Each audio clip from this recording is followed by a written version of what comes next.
Olá pessoal, tudo bem? Hoje, dando sequência às nossas aulas sobre a Carta de Paulo aos Romanos, nós vamos entrar na lição 10, que vai falar sobre as 5 questões que todo cristão tem que saber responder. São 5 questões essenciais para a vida cristã. No fim da aula passada, nós vimos que o professor Walter falou sobre os versos 28 a 30 do capítulo 8 da Carta aos Romanos. E esse trecho ele vai falar que nós sabemos que Deus age sobre todas as coisas para com aqueles que o amam, e depois ele vai dar uma descrição de quem são esses que amam a Deus, de como é que foi a mecânica para que essas pessoas chegassem a amar a Deus. Dando sequência, aqui no capítulo 8 mesmo, nós temos meio que uma conclusão de tudo que foi falado até agora, porque aqui tem muito conteúdo. Então, meio que para fechar esse conteúdo, Paulo coloca essas 5 perguntas para formalizar tudo isso que foi aprendido até agora. Então, logo no verso 31, Paulo vai dar uma introdução dizendo que a partir de agora são as perguntas finais, Então, vamos ler aqui o comecinho do verso 31. Na minha versão vai dizer o seguinte: que diremos, pois, diante dessas coisas? Nessa parte desse versículo, a gente pode entender que Paulo está falando algo mais ou menos como: gente, vamos só fechar esse raciocínio antes de entrar num próximo. Então, aqui ele vai colocar essas perguntas, esses questionamentos, para reforçar esse conteúdo na cabeça de todo mundo que leu essa carta, para o público dessa carta. A primeira questão vem logo no próprio versículo 31, que é um versículo extremamente conhecido, uma parte extremamente conhecida da carta de Paulo aos Romanos, que vai dizer: se Deus é por nós, quem será contra nós? Então, aqui a gente já pode ver que, partindo da argumentação que ele fez agora de pouco, dizendo quem são os escolhidos, quem são os eleitos de Deus, se Deus escolheu esse povo, quem é que vai ser contra o povo de Deus? Não importa força física, não importa poder de argumentação, enfim, nada vai superar a força de Deus. E assim como nós já vimos nos estudos que a gente fez sobre os profetas menores, aqui Paulo vai meio que colocar a mesma coisa, vai falar: olha gente, se Deus é por nós, se Deus está conosco, quem é que vai ser forte o suficiente? Se lá atrás Deus já mostrou a força dele junto com o povo de Israel, aqui nós somos ainda assim povo de Deus, e por sermos povo de Deus, nós temos todos os benefícios, nós temos toda a segurança que aquele povo teve lá atrás. Então, por mais difícil que seja essa situação, por mais difícil que seja o inimigo, enfim, tudo aquilo que se põe contra o povo de Deus pode ter certeza que acima dele está o Criador do Universo, e nada vai superar o Criador do Universo. Nada é maior que o Deus vivo. Então, esse é o primeiro ponto. Nós tivemos lá atrás toda uma argumentação sobre pecado e tudo mais, mas Paulo aqui diz, olha gente, se Deus está conosco, o pecado já não mais tem força. Se Deus está conosco, nada mais importa, porque nada vai superar a força de Deus. Então, essa é a primeira pergunta de Paulo, Se Deus está por nós, quem será contra nós? E a resposta é: ninguém. Nada supera a Deus. A segunda pergunta está logo em seguida, logo no verso 32, que na minha versão vai dizer o seguinte: aquele que não poupou o seu próprio filho, mas o entregou por todos nós, como não nos dará com ele de graça todas as coisas? Então, assim, se Deus deu o próprio filho, se em favor de nós Deus deu o primogênito, deu o princípio da criação, ele deu aquele que estava com ele no início. Se por amor Deus deu isso, se por amor Deus deu o seu próprio filho, o que é impossível para que Deus nos dê? É claro, aqui Paulo não vai estar falando de uma prosperidade material absurda, aqui Paulo não está falando de sermos milionários, enfim, não vamos cair nessa falácia, Mas nós podemos ter certeza que, independente do que aconteça, Deus vai suprir, sejam as nossas necessidades físicas e materiais, mas principalmente as nossas necessidades espirituais, Principalmente, nós vamos estar com Ele no fim dos dias, Nós vamos viver com Ele na eternidade, e não tem nada maior e nada melhor do que Deus. Se Ele é o Criador, se Ele fez tudo, se tudo provém dele, se todo esse universo é uma simples imagem dele, imagina só quando nós estivermos com ele. Ou seja, por amor ele entregou o seu filho, que vai nos dar direito a viver com ele pro resto da eternidade. E isso é uma coisa assim absurdamente maravilhosa, porque nós não estamos falando de nada próximo daquilo que nós conhecemos. Pelo contrário, é algo infinitamente superior a tudo o que nós conhecemos. Então, esse é o segundo ponto desse questionamento de Paulo, né?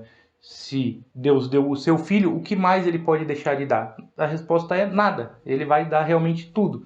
Só que lembrando que tudo aquilo no sentido de necessidade, não tudo no sentido de sermos filhos mimados. Dando sequência aqui, a terceira pergunta está logo no verso 33. Vamos ler aqui rapidinho. Quem fará alguma acusação contra os escolhidos de Deus? Essa é a pergunta. E nesse ponto Paulo já dá uma resposta bem curta e direta, né, que diz assim: é Deus quem os justifica. Ou seja, quem é que vai fazer qualquer acusação contra os eleitos de Deus, contra os filhos de Deus, se o próprio Deus já justificou essas pessoas, se o próprio Deus já declarou essas pessoas justas? Trazendo aqui para nós, né? Quem é que vai nos acusar? Ninguém, porque Deus mesmo já pagou o preço pela nossa liberdade. E aqui Paulo vai trazer uma questão até legal, né? Vamos dizer assim. Ele vai dizer que o acusador, o diabo, ele não tem poder de nos acusar. Por quê? Porque o próprio Deus já pagou, o próprio Deus já cumpriu a pena que era necessária. Então aqui é legal a gente fazer só um breve parênteses,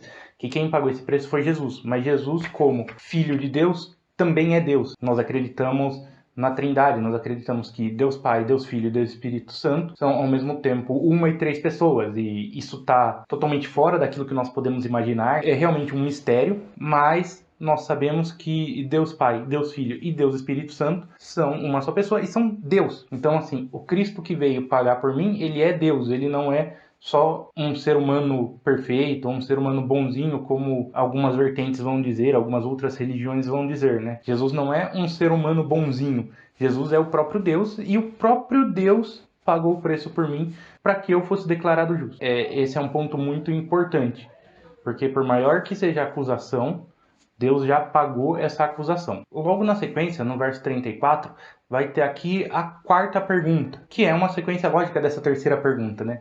Se a terceira pergunta foi: quem nos acusará? A quarta pergunta, que está no verso 34, é a seguinte: quem os condenará? Então, já respondendo, ninguém, né? Ninguém tem o poder de nos condenar, ninguém tem o poder de condenar um eleito de Deus, um filho de Deus. Mas aqui ele também dá uma sequência, né?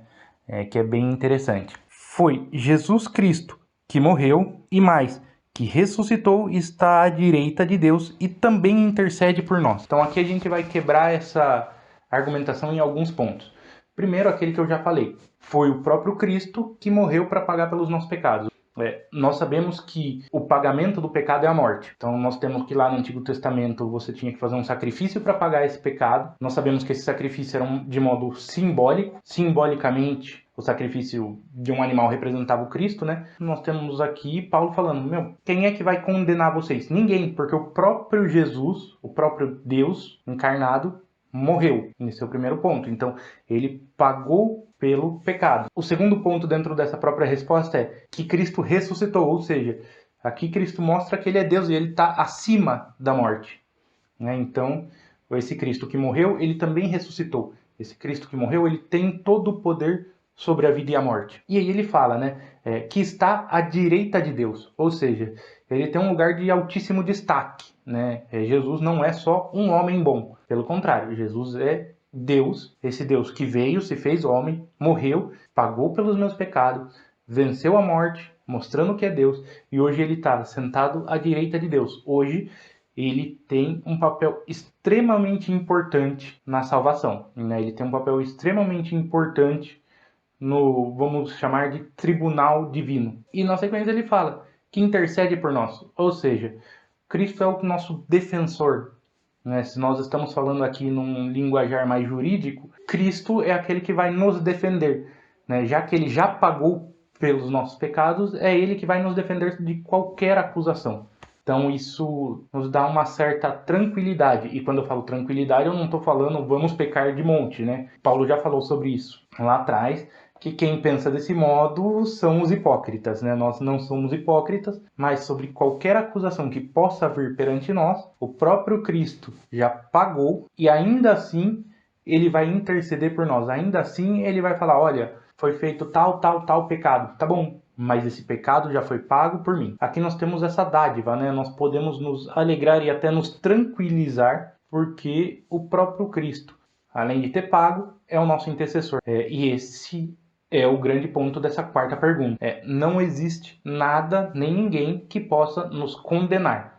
Por quê? Porque o próprio Cristo, o Filho de Deus, que é Deus, pagou, ressuscitou como Deus, hoje está ao lado do Pai e nos defende. A quinta e última pergunta, ela está no verso 35, mas sua argumentação vai até o verso 37. E a pergunta é a seguinte: depois de tudo isso, quem nos separará do amor de Cristo? Quem tem forças para nos separar desse amor? E a argumentação que Paulo vai dar é a seguinte: será tribulação ou angústia, ou perseguição, ou fome, ou nudez, ou perigo, ou espada, como está escrito: por amor de ti enfrentamos a morte todos os dias. Somos considerados como ovelhas destinadas ao matadouro. Mas em todas essas coisas somos mais que vencedores por meio daqueles que nos amou. Ou seja, quem é que vai ter força para nos separar do amor de Cristo? Nada pode nos separar do amor de Cristo. Nem fome, nem nudez, nem tribulações e muito menos perseguições. Por quê? Porque segundo ele nós somos como ovelhas destinadas ao matadouro. Então a nossa vida aqui, né, ela vai ser sim cheia de tribulações. O próprio Cristo vai falar que nós vamos ter tribulações e que nós devemos nos gloriar quando formos perseguidos por causa dele. Então aqui a gente tem esse ponto muito importante, porque por mais difícil que seja seguir a Cristo, nada pode nos separar do amor dele. O amor dele é maior do que todas essas coisas. Paulo chega a finalizar aqui dizendo que sobre todas essas coisas, né, sobre todas essas dificuldades, nós somos mais que vencedores. Por que somos mais que vencedores? Porque nós temos Cristo. Né? Não significa que nós vamos passar por essas coisas tranquilo, que nossa vida vai ser uma vida de desenho animado. A nossa vida não vai ser uma vida de Disney, vamos dizer assim. A nossa vida não vai ser uma vida fácil, né? Mas, apesar das dificuldades, nós temos o amor de Cristo, que é maior do que qualquer dificuldade, que é sobre todas essas coisas. Então, depois dessas perguntas, Paulo vai fazer uma rápida conclusão, um rápido fechamento desse raciocínio. E esse fechamento vai estar dos versos 38 e 39. Pois estou convencido que nem morte, nem vida, nem anjos, nem demônios, nem o presente, nem o futuro, nem quaisquer poderes, nem altura, nem profundidade, nem qualquer outra coisa da criação será capaz de nos separar do amor de Deus que está em Cristo Jesus, o nosso Senhor. Ou seja, como a gente já viu anteriormente, nada pode nos separar do amor de Cristo, porque esse amor é sobre todas as coisas, né? Não é morte, não é vida, nem demônios têm força para nos separar do amor de Deus, que esse amor que é demonstrado através de Cristo. Então, gente, essa foi a aula de hoje, né? Eu espero que nós possamos guardar essas 5 perguntas e respostas, né? Que nós possamos sempre nos lembrar desses pontos, nos lembrar do grandioso amor de Jesus que está sobre todas as coisas, lembrar que, independente das aflições, o Cristo vivo está conosco, ele que morreu, pagou pelos meus pecados, ressuscitou para mostrar que é Deus, hoje está assentado à direita do Pai e vai interceder por nós. Esse Cristo vive, né, e nos ama. E esse amor é maior do que qualquer coisa que nós possamos viver nesse mundo. Eu espero que essa aula tenha sido esclarecedora e qualquer dúvida, mande mensagem, coloque nos comentários, porque nós estamos aqui para aprender. Muito obrigado, Deus abençoe.